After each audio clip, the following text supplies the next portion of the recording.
Hi friends, welcome to my channel. Latest updates and reviews కోసం మా ఛానల్ని subscribe చేసుకోండి. పక్కనే ఉన్న బెల్ సింబల్ని క్లిక్ చేసి ఆల్ ఆప్షన్ని సెలెక్ట్ చేసుకోండి. అప్పుడే మా మొబైల్ నుండి మీ మొబైల్ ఫోన్కి నోటిఫికేషన్స్ వచ్చేస్తాయి. బాలుతో తన ఫ్రెండ్ ఇలా అంటాడు, ఏరా బాలు, నువ్వు చేసేదైతే బాలేదురా, నువ్వు చెప్పే మాటలు కూడా మాకు నచ్చడం లేదు. మీనాని నువ్వు పెళ్లి చేసుకున్నావు, పెళ్ళి ఏ రకంగా జరిగింది అన్నది అనవసరం. పెళ్ళైన తర్వాత భార్యని ప్రేమించాలిరా, ఎవరికిచ్చే విలువ వాళ్ళకి ఇవ్వాలి. పెళ్ళైన శోభనం కాకుండా ఇలా ఎంతకాలం ఉంటావు చెప్పు. పెళ్ళైన తరువాత జరగాల్సిన ముచ్చట్లు జరిగితేరా మనిషికి విలువ, లేకపోతే లేదు. బాగా ఆలోచించుకో అని అనగానే, ఏంట్రా ఆలోచించుకునేది, మనసులో ప్రేమ లేదు, ప్రేమ ఉన్నా ఆ ప్రేమ అయితే బయటికి రాదు. నా మనసంతా కూడా బాధతో నిండిపోయింది. ఇలాంటి సందర్భంలో నాకు ఇష్టం లేకుండా ఎవరి బలవంతం మీదో నా మనసుకు నచ్చని పని చేయాలంటే అది నా వల్ల కాదు. వీళ్ళకి ఎవరికి అర్థం కావడం లేదు. ఫ్రెండ్స్ కదా, మీతో చెప్పుకుంటే మీరేనా సలహా ఇస్తారని మీతో చెప్పుకుంటే మీరు కూడా ఇలా మాట్లాడుతున్నారేంట్రా అని అనగానే, అది కాదురా బాలు, పాపంరా, ఆ అమ్మాయి పుట్టింటి నుంచి అత్తింట్లో ఎన్నో ఆశలతో అడుగు పెడుతుంది.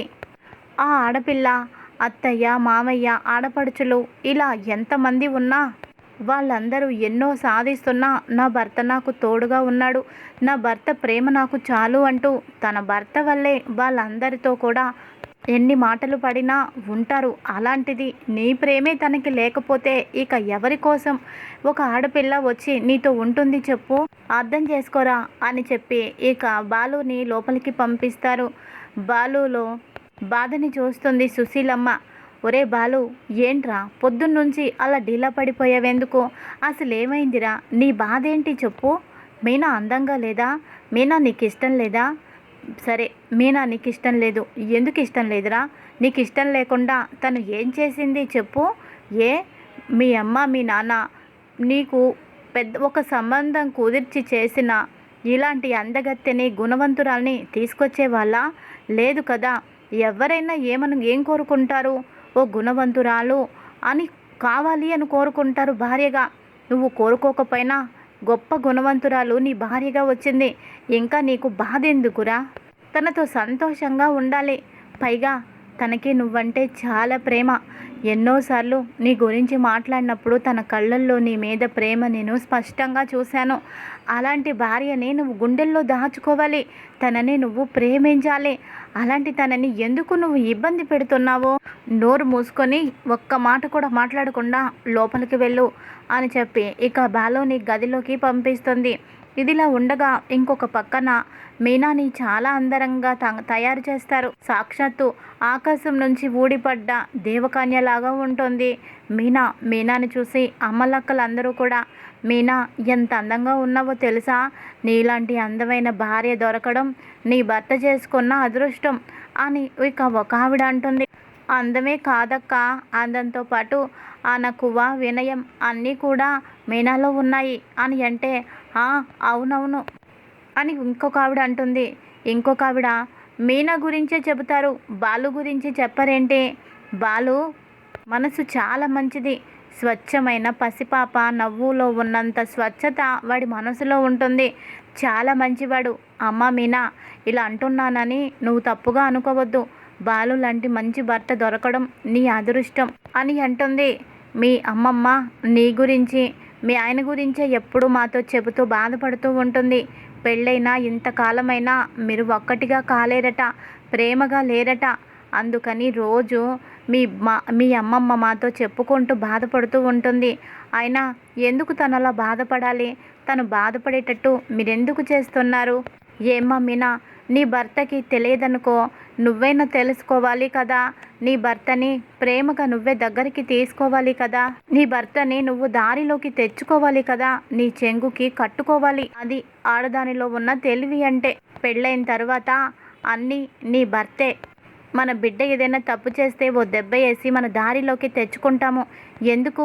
నా బిడ్డ కాబట్టే దారి తప్పకూడదు అని చెప్పి ఆ బిడ్డ మీద సర్వహక్కులు తల్లికి ఎలా అయితే ఉంటాయో భర్త కూడా అలాంటి వాడే.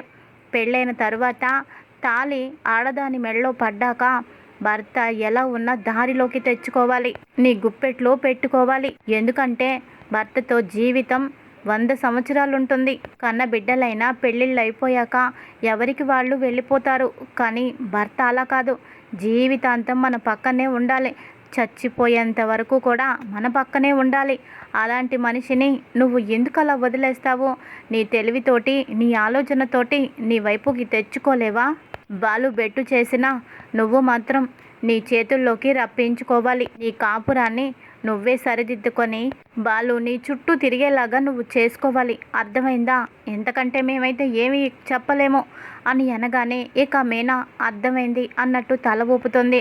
ఇక తర్వాత మీనా కూడా మనసులో ఇలా అనుకుంటుంది, వీళ్ళు చెప్పింది నిజమే. అమ్మ కూడా ఎన్నోసార్లు చెప్పింది, బాలుని నా దారిలోకి తెచ్చుకోమని చెప్పింది. అవన్నీ నా దారిలోకి తెచ్చుకోవడానికి నేనైతే సిద్ధంగానే ఉన్నాను అని అనుకొని సంతోషంతో పాల గ్లాస్ తీసుకొని గదిలోకి అడుగు పెడుతుంది. బాలు మాత్రం డల్గా కూర్చొని ఉంటాడు. ఇక మీనా పాలు తీసుకోండి అని ఇస్తుంది. పాల ఎందుకు అని కంగారు పడతాడు. మనకి ఇలాంటి ఏర్పాట్లు చేయడం ఒకటోసారి కాదు, 2 సార్లు కాదు, ఇది 3వసారి. పాలు ఎందుకు ఇచ్చానో కూడా మీరు మర్చిపోయారా? ముందు గ్లాస్ తీసుకోండి అని ఇస్తుంది. అంటే అది కాదు అని అంటాడు. ఇక మీనా పక్కన కూర్చొని బాలు చేతిని తీసుకొని ఇలా అంటుంది, చూడండి, మీరు నా భర్త. మీకు ఇష్టం లేని పని మీరు ఏమీ చేయొద్దు. వాళ్ళ కోసమో వీళ్ళ కోసమో మీ మనసుని చంపుకోవడం నాకు ఇష్టం లేదు. మీరు మీలాగే ఉండండి. మీరు ఎలా ఉన్నా మిమ్మల్ని నేను ప్రేమిస్తాను. మీ మనసులో దేని గురించో ఓ బాధ ఉంది కాబట్టే మీకు ఎలాంటి ప్రేమలు కలగడం లేదని నాకు అర్థమైంది. మీ మనసులో ఆ బాధ పోయే వరకు నేను కూడా మీకు అండగానే ఉంటాను. మీ బాధని నేను కూడా పంచుకుంటాను. మీ నానమ్మ బలవంతం పెట్టిందని మీరు ఈ కార్యక్రమానికి ఒప్పుకున్నారు. మీకు మనస్ఫూర్తిగా ఇష్టంతో కాదని నాకు అర్థమైంది. అత్తయ్య గారి గురించే కదా మీ బాధంతా. మీ మంచి మనసేంటో ఆవిడ కూడా అర్థం చేసుకుంటుంది. మీరు ఏ తప్పు చేయలేదు అని ఆవిడ ఖచ్చితంగా నమ్ముతుంది. ఆ నమ్మకం అయితే నాకుంది. దీని గురించి మీరేమి దిగులు పడద్దు. మీరు ప్రశాంతంగా నిద్రపోండి అని ఇక మీనా బాలుతో చెప్పడంతో బాలు షాక్ అవుతాడు. ఏంటి, నువ్వేనా ఇలా మాట్లాడేది? నన్ను వాళ్ళు వీళ్ళు అన్నన్ని మాటలు అంటుంటే వాటికి ఇంకా 4 మాటలు ఎక్కువ చెప్పి నన్ను అంటావు. ఇంత నోరేసుకొని నా మీద పడిపోతావేమో అనుకున్నాను, కానీ నువ్వేంటి ఇంత ఇదిగా మాట్లాడుతున్నావు అని అనగానే ఇక మీనా ఇలా అంటుంది, ఇంకెలా మాట్లాడమంటారు? మీ గురించి తెలిసాక ఇలా కాకుండా ఇంకెలా మాట్లాడతాను చెప్పండి. నా మీద మీకు ప్రేమ ఉంది అని నాకు ఎప్పుడో తెలిసిపోయింది. అది రుజువైన తరువాత మీ విషయంలో నాకు ఎలాంటి బెంగ లేదు, ఎలాంటి బాధ లేదు. చెరువులో నేను పడిపోయినప్పుడు మీ కళ్ళల్లో నా మీద ఎంత ప్రేమ ఉందో నేను చూశాను. అప్పుడే నేను అర్థం చేసుకున్నాను. మీ మంచి మనసుని నేను కళ్ళారా చూశాను. అయినా మీ గురించి ఈ ఊర్లో ఎవరిని అడిగినా మీరు చాలా మంచివారు, మంచి మనసున్న వాళ్ళు అని చెబుతున్నారు. మామయ్య గారు, అమ్మమ్మ గారు అందరూ కూడా బయట వాళ్ళు, బంధువులు, మిత్రులు మీ గురించి అందరూ మంచి చెబుతారు.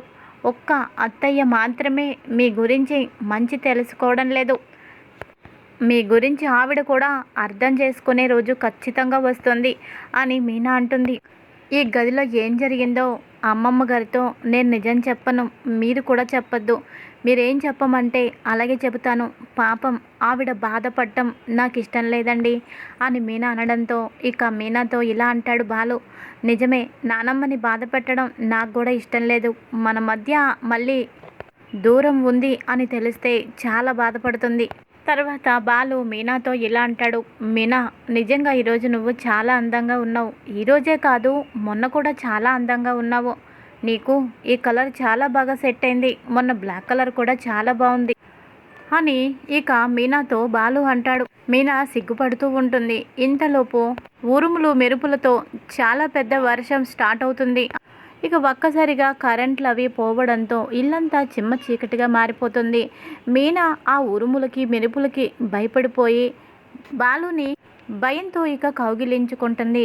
బాలు మీనాని ధైర్యం చెప్తాడు. మీనా, నీకేం కాదు, నేనున్నాను కదా, ముందు క్యాండిల్ ఎక్కడుందో వెతుకుతా ఉండు అని చెప్పి ఇక క్యాండిల్ కోసం వెళ్ళబోతూ ఉండగా, ప్లీజ్ అండి మీరు వెళ్ళొద్దు, నాకు భయంగా ఉంది, నేను కూడా మీతో వస్తాను అని చెప్పి ఇక బాలుని వదలకుండా అలాగే పట్టుకొని ఉండిపోతుంది. బాలు ఏమో ఇక రూమ్ అంతా మెల్లగా వెతుకుతూ ఉంటాడు. చాలాసేపటి తర్వాత తనకి క్యాండిల్ దొరుకుతుంది. క్యాండిల్ వెలిగించిన తర్వాత బాలు మీనా ఇద్దరు ఒకరికొకరు మనసు విప్పి మనస్ఫూర్తిగా మాట్లాడుకుంటారు. చాలా రోజుల తర్వాత బాలు మనసులో ఉన్న బాధ అంతా కూడా చాలా వరకు మీనా మాటలతో పోతుంది. తనకి ఒక ధైర్యం కూడా వస్తుంది. ఇది ఈరోజు ఎపిసోడ్. మరి తర్వాత ఏం జరగబోతుంది, కథలో ఎలాంటి ట్విస్ట్ ఉంది, ముందు ముందు తెలుసుకుందాం. Thanks for watching. Hi friends, welcome to my channel. Latest updates and